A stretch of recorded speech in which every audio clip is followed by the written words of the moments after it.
Bonjour chers internautes, merci de nous retrouver dans notre rendez-vous quotidien des brèves de l'actualité. Les élections présidentielles approchent à grands pas.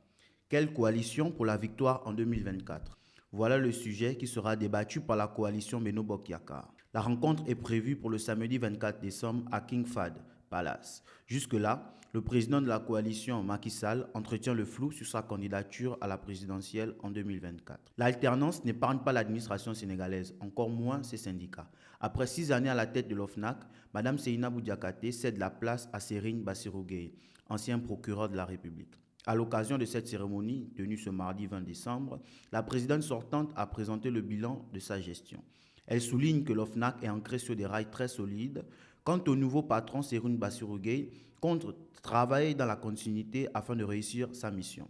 Toujours dans la justice, l'Assemblée générale ordinaire des huissiers du Sénégal s'est tenue ce mardi 20 décembre.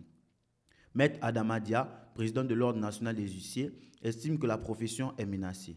Malgré le nouveau statut dont jouit les cabinets, lequel est devenu un établissement public à caractère professionnel doté de la personnalité juridique. Il fustige les agissements de certains commissaires-priseurs qui, d'après lui, se donnent la liberté de faire des actes d'exécution forcés.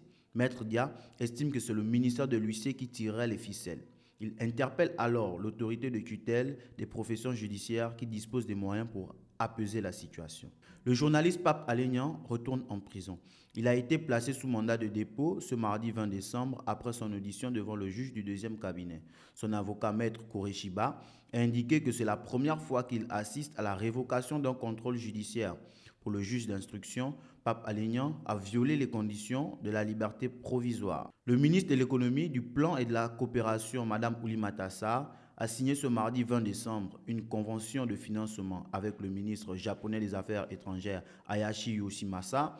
Le montant de l'accord s'élève à 10 milliards de yens, soit environ 45 milliards de francs CFA.